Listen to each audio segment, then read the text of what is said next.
లో పోరాడిన తీరు చూసిన తర్వాత మొన్న మీ మంత్రి గారు చెప్పింది అక్షర సత్యం అని చెప్పి మా అందరికి కూడా అర్థమైంది. ఆయనకి ఇప్పటికే జ్ఞానోదయం అయింది.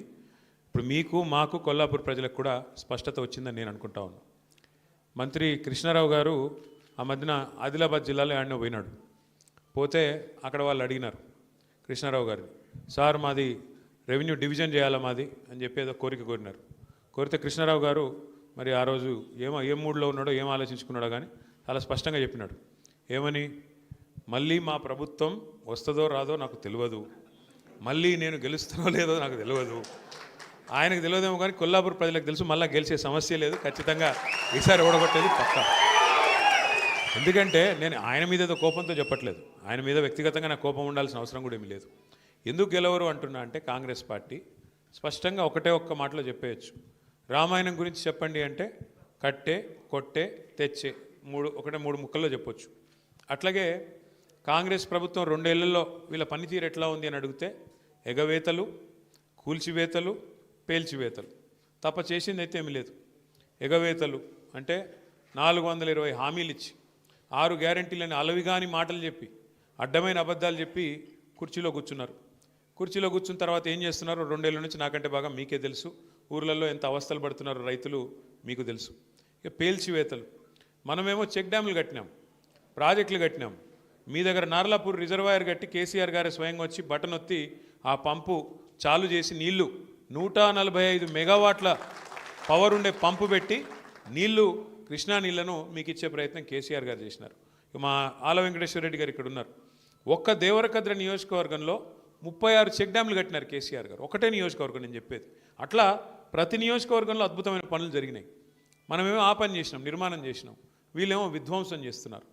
ప్రపంచ చరిత్రలో ఎక్కడైనా సరే చెక్ డ్యాములు కట్టాలి, చెరువులు కట్టాలి, నీళ్ళు ఇవ్వాలి అనే పద్ధతిలో ఆలోచించిన ప్రభుత్వాలను చూసినాం. కానీ మేడిగడ్డను పేల్చేయాలి, చెక్ డ్యాములను పేల్చేయాలి, అవసరమైతే ఆ బ్యారాజీని కూలగొట్టైనా సరే రాజకీయంగా లాభం పొందాలి అనే వికృతమైన ఒక కుసంస్కారమైన ప్రభుత్వం, కుసంస్కారమైన పార్టీ బహుశా భారతదేశ చరిత్రలో ఒక కాంగ్రెస్ పార్టీ మాత్రమే. ఇక మీకు తెలుసు, కూల్చివేతలు అయితే మీరు చూస్తూనే ఉన్నారు. ఎంత పెద్ద ఎత్తున పేదల ఇండ్లు గులగొడుతున్నారు ఇలా రాష్ట్రంలో మీరు చూస్తూ ఉన్నారు. ఒక్క దగ్గరని కాదు, మహబూబ్ నగర్తో ప్రారంభమైంది. నాకు గుర్తున్నది, అక్కడ పాపం దివ్యాంగులు కొంతమంది కాళ్ళు చేయాలి సక్క లేని వాళ్ళు వాళ్ళ కాలనీ కట్టుకుంటే వీళ్ళ ప్రభుత్వం వచ్చినాక మొట్టమొదటిసారి కూలగొట్టిందే ఆ దివ్యాంగుల కాలనీలో పోయి మొత్తం ఇళ్ళని కూలగొడితే మా సీనన్న పోయి వాళ్ళందరికీ అన్నం పెట్టి పాపం ఎండకు ఎండుతూ వానకు నానుతుంటే పోయి వాళ్లకు ఆశ్రయం ఇచ్చి కాపాడినాడు శ్రీనివాస్ గౌడ్ గారు.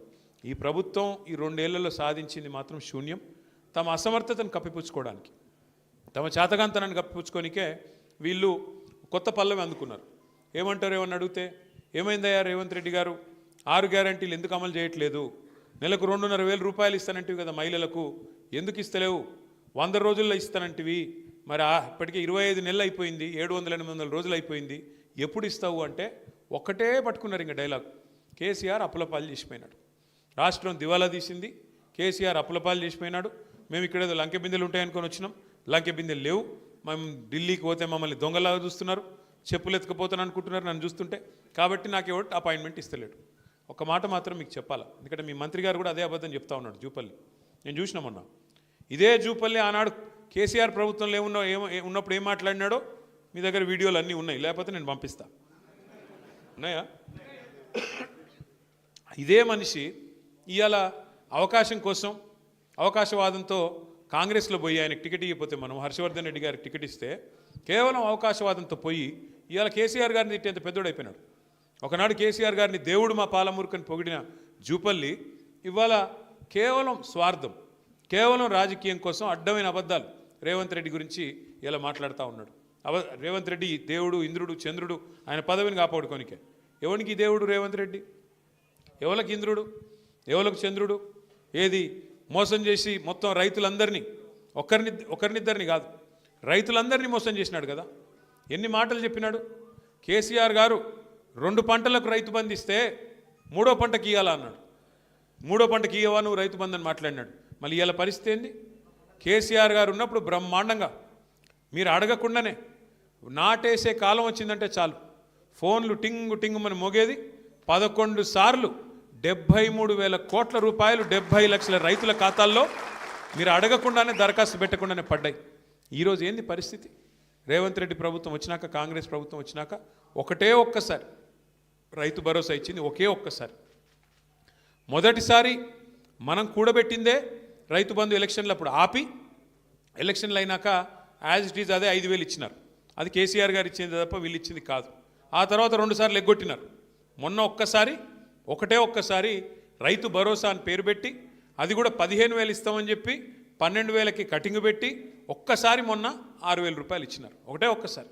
2 ఏళ్లలో ఇచ్చింది ఒకే ఒక్కసారి. నికార్సుగా చెప్పాలంటే ఇది ఇలా రైతు పరిస్థితి. సరే, ఇక రైతు భరోసా పక్కన పెడితే, రైతు బంధు పక్కన పెడితే ఇలా రైతుల అవస్థ ఇప్పుడే హర్షవర్ధన్ రెడ్డి గారు చెప్పినారు. క్రాప్ హాలిడే ప్రకటించే దుస్థితి, యూరియా కోసం లైన్లలో యుద్ధాలు చేసే పరిస్థితి. నేను చెప్తుంది అబద్ధమా? మీరు చూస్తున్నారు గ్రామాల్లో. మీరు చూడండి ఒక్క మాట, లైన్లు కడుతున్నారు, చెప్పులు లైన్లో పెడుతున్నారు రైతులు.